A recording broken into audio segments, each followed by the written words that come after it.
Lions' initial 53-man roster is out. We talk about it, who got cut, who stays, and what are they going to do at backup quarterback. It's all on tonight's Locked On Lions.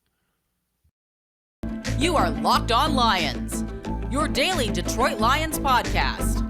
Part of the Locked On Podcast Network, your team every day.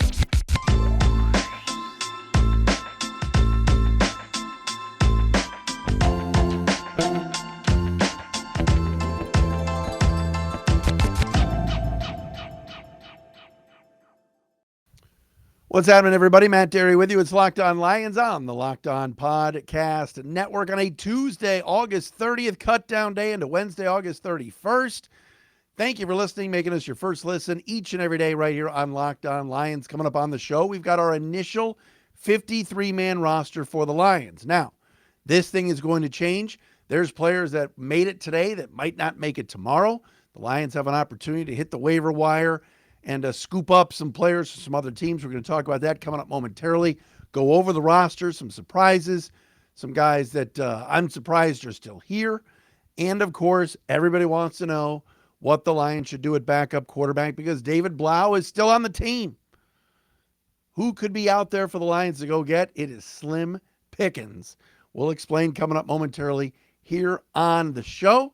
We are brought to you today by our friends at PrizePicks. Today's Locked On Lions episode brought to you by PrizePicks, who are a daily fantasy made easy site. Pick 2 to 5 players, and if they score more or less than their PrizePicks projection, you can win up to 10 times your money on your entry. First-time users can receive a 100% instant deposit match up to $100 with promo code LOCKEDON. That's prizepicks.com, promo code LOCKEDON. Follow us on social media, on Twitter at Dery Speaks, D-E-R-Y Speaks, also on Twitter at Locked On Lions, the Matt Dery Facebook fan page, and also we are on YouTube. The video portion of this show, if you're watching on YouTube, follow us, subscribe on the Locked On Lions YouTube channel. We appreciate you joining us here tonight. Wanted to make sure that everything was done before we recorded today, and we could kind of go over this 53-man roster. First things first, this is an improved roster. This roster is better than it was a year ago. How much better remains to be seen. I want to see week 1, who's healthy, who's not. I don't think the matchup is good against Philadelphia, and I want to see how this team responds. Because I do believe that this roster, at least on paper, especially offensively, is much improved. And this team should be able to score some points.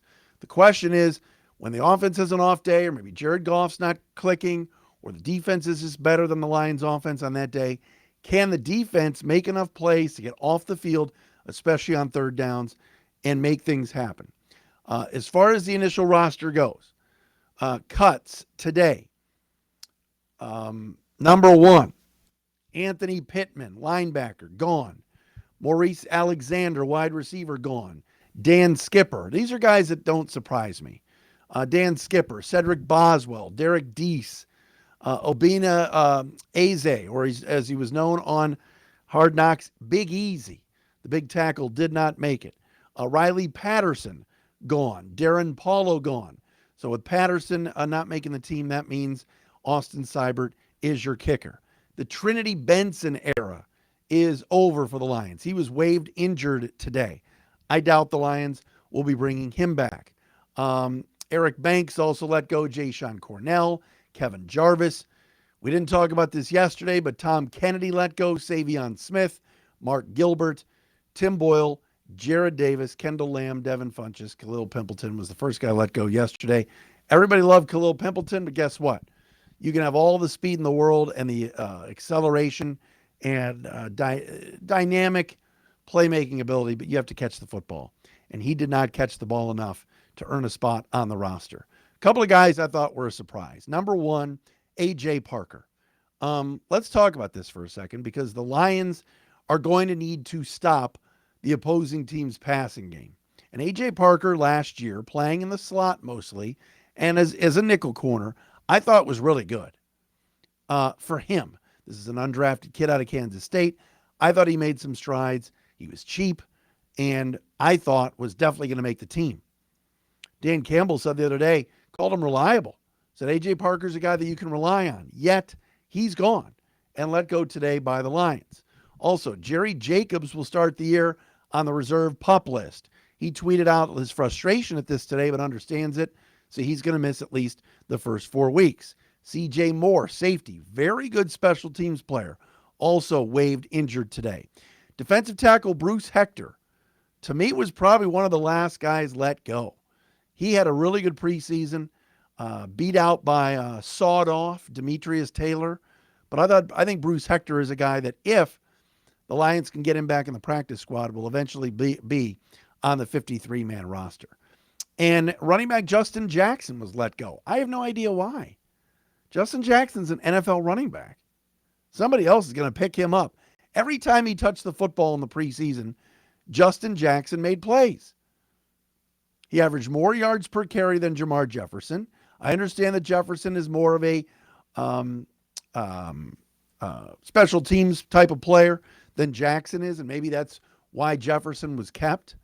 But Jamar Jefferson, to me, did not have a good preseason at all, and I don't think did much to earn a spot.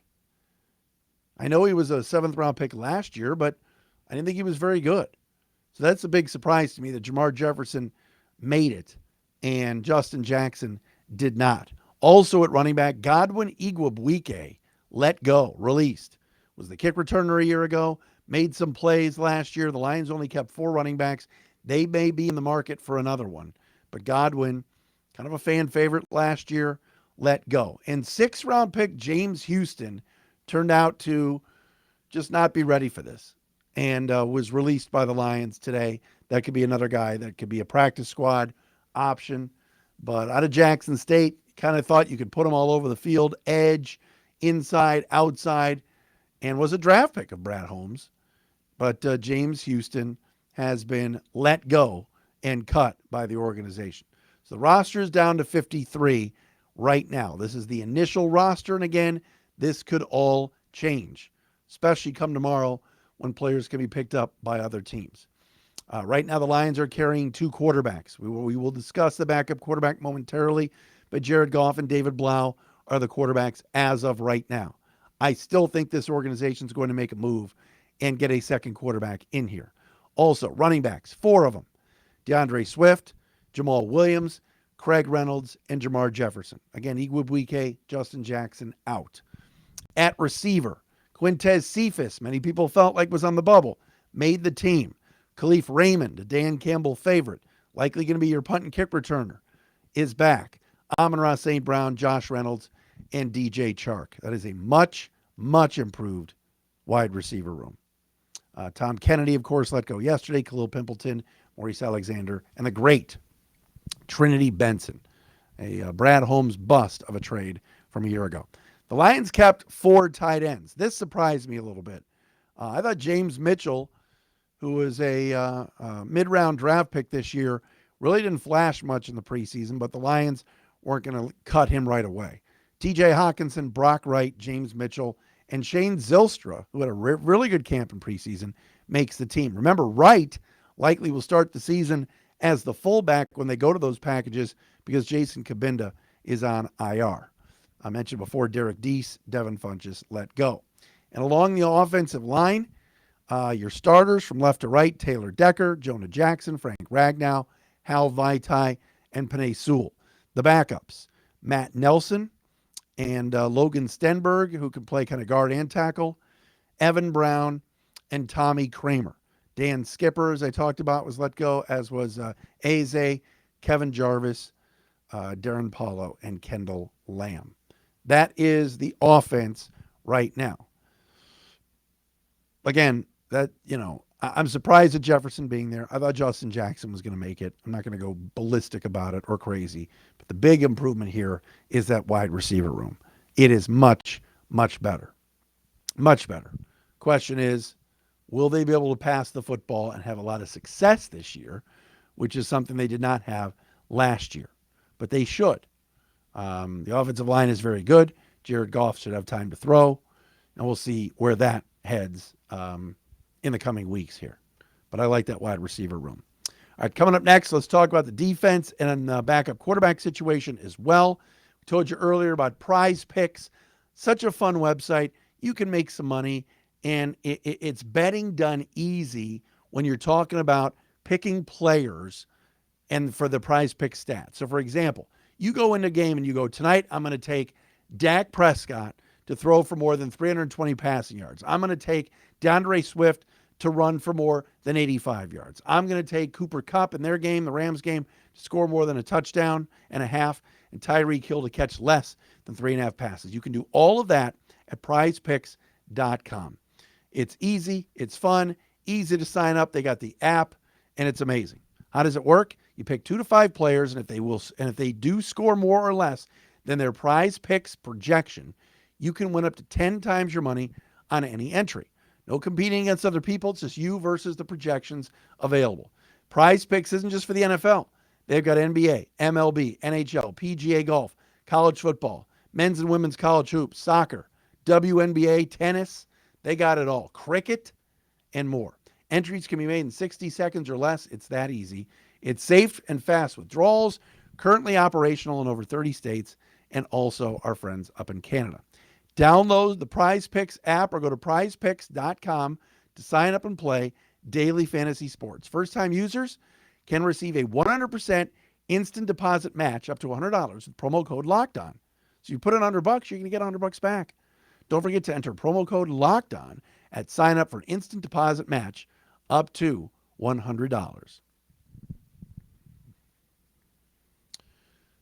Matt Dery with you, Locked On Lions on the Locked On Podcast Network. Here's our PrizePicks overlay. I'll leave this up for a second. So I forgot to do it during the read, and that is my mistake. If you're watching on YouTube, we love our friends at PrizePicks. Use that promo code LOCKEDON. All right. Let's get to the defense first and the roster right now. Interior defensive line for the Lions right now. You've got Aleem McNeil. You got Michael Brockers. You know those guys are going to be out there a lot. Levi Onwuzurike, is he going to start the season on the active roster? Who knows? Isaiah Buggs makes the team. He played well this preseason. And the man Dan Campbell refers to as sawed-off, Demetrius Taylor, undrafted rookie out of Elkhorn State, makes the team. Former Bob Quinn draft pick Jayshon Cornell, Bruce Hector let go. As far as pass rushers go, defensive ends, Aiden Hutchinson, Charles Harris, Julian Okwara, who hasn't been heard from all of camp with the injury, Austin Bryant, who's been fantastic, and John Kaminsky, who's been really good as well. They make the team. Linebackers, bit of a surprise, Josh Woods is your 5th linebacker. Joining Chris Board, Malcolm Rodriguez, the hero of training camp, Derek Barnes, and Gaines Media poster boy. Shout out to Rob Diddy, Alex Anzalone. At cornerback, you've got Amani Oruwariye, Jeffrey Okudah, Will Harris, Mike Hughes, who will likely, I think, would start as your slot guy and nickel guy. 7th round pick Chase Lucas, and Bobby Price makes the team again. They love him on special teams, and he makes it over A.J. Parker. Again, Jerry Jacobs will start the year on the reserve PUP list. So he's going to miss the first 4 games, but you got to figure when Jerry Jacobs comes back, they got to see something from Mike Hughes, the veteran, or Bobby Price, or whatever. But Jerry Jacobs will get a lot of run, but not until week 5. Safety room is very, very iffy to me. No pun intended. Iffy Melifonwu, Kirby Joseph, and Juju Hughes made the team. Hughes, I thought, especially in the Colts game, was brutal. They will back up Tracy Walker and Deshaun Elliott. And then, of course, Austin Seibert wins the kicking job over Riley Patterson. The punt god, Jack Fox, and Scott Daly, your long snapper. So there's your 53-man roster, or at least initially now. Injured reserve, you got Jerry Jacobs, Josh Paschal, Romeo, Jamo, Jason Kabinda, and Greg Bell. As far as this backup quarterback position goes, we've heard this over and over and over again. David Blau makes the team. Tim Boyle, formerly known as Mr. August, was cut yesterday. And I believe Tim Boyle was let go after we did the show yesterday. So let me just say this, and I'll repeat what I said yesterday. Brad Holmes has not addressed the backup quarterback position for 2 years. He hasn't. All right. We can go over all the numbers. We could talk about how Bradley has done well with drafting, and he has. Holmes on Holmes, all the different nicknames. Brad Holmes has done a nice job so far. But if something were to happen to Jared Goff, this team is so ill prepared at that backup quarterback spot. It reminds me of how ill prepared they were last year in the kicking game. They didn't have a kicker. And the initial 53-man roster a year ago had no kicker. To me right now, the initial 53-man roster has no backup quarterback. I know David Blau is on it. I understand that David Blau is the backup if the season were to start tomorrow. But he is not the guy. He's not ready. Hard Knocks loves him. Great guy. The wife, the athlete, the runner, the whole thing. He seems like an awesome guy. But Tim Boyle was terrible. And that was a Brad Holmes pickup that they brought back this year. I don't know why. And then he flamed out. And I don't think Blau is ready to be a number 2. There are some names, there are plenty of them, of guys available. And I know anytime any of these quarterbacks got let go, everybody was saying, how about this guy for the Lions? How about that guy for the Lions? I'm here to tell you right now, it's slim pickings. The best option this team probably has is to trade for Mason Rudolph, and it doesn't sound like the Steelers want to do that. Wait till you hear some of these names. I want to do this coming up next. First, I want to remind you, it's never okay to drive stoned. If you feel different, you drive different, drive high, and get a DUI. It's never okay to drive stoned. Seriously, you put yourself and others in danger. If you've been using marijuana in any form, don't get behind the wheel. If you feel different, you drive high, you get a DUI. Huge mistake. Do you think it's okay to do that? It's not. It's not. All right? So if you're one of these people that does this and drives stoned, you're going to end up driving below the speed limit. No big deal, right? Wrong. It is a big deal. The truth is your reaction times are slow you way down when you drive high. Talk about a buzzkill. Don't do it. Stop kidding yourself. It's not okay to do it. It's not okay to drive high. If you've been using marijuana in any form, don't get behind the wheel. If you feel different, you drive different. Drive high. Get a DUI. All right, listen to some of these names, folks, that got released today. Nathan Peterman. Josh Rosen, Josh Johnson, Will Grier, Cooper Rush, who the Cowboys are going to bring back. These are not good quarterbacks. Now, I'm not telling you you're going to find some stud out there when it comes to backup QB. You're not. But the best option for me, Will Grier's the guy. If the Lions want to go find somebody that has starting capabilities, who has started in the past, which he did in Carolina, and I know that it didn't work out well. Heck, the Panthers went out and got Sam Darnold, Baker Mayfield, and Matt Corral because Will Grier wasn't good enough. Grier went to Dallas and had a decent preseason this year. To me, the best choice and the easiest choice, if you're just going to pick someone up off the waiver wire that could be the backup and be the number 2, is Will Grier. He got beaten out by Cooper Rush, who was also let go, but the Cowboys are reportedly bringing back. Another interesting name to watch is Chris Streveler from the Jets. He made a lot of plays in the preseason. Jet fans loved him. Could move a little bit and run with his legs, threw a decent ball, but I'm not so sure he's a number 2. I think right now he would be a number 3. But would I take Streveler over Blau? Absolutely. So we'll see where Brad Holmes goes with this. But, Josh Johnson, that guy was here with the Lions years ago. He's 36. It's just not a lot of... You want to go get Kellen Mond from the Vikings? You remember last year when Mike Zimmer said he can't play? Guy didn't even make the Vikings. Can't even be the backup to Kirk Cousins. So those are the options right now. I would say Will Grier's the closest thing. The hope, though, you have to have is that Jared Goff stays upright and healthy this entire season. Because if any of these guys have to play, it's trouble. And I didn't see enough from David Blau to warrant him still being here. But if you really think about it, he knows the system. They like him. And for now, he's the guy. because the Lions, right here, right now, are trying to work out some sort of deal, trade, or they're talking to Streveler's agent, Greer's agent. They might get both guys. That's what I would do. Keep an eye on that. We'll have more on this tomorrow. Justin Rogers from the Detroit News is also scheduled to join us. Matt Dery with you on a Tuesday, cut down day. Thanks for listening and watching. We're back again tomorrow.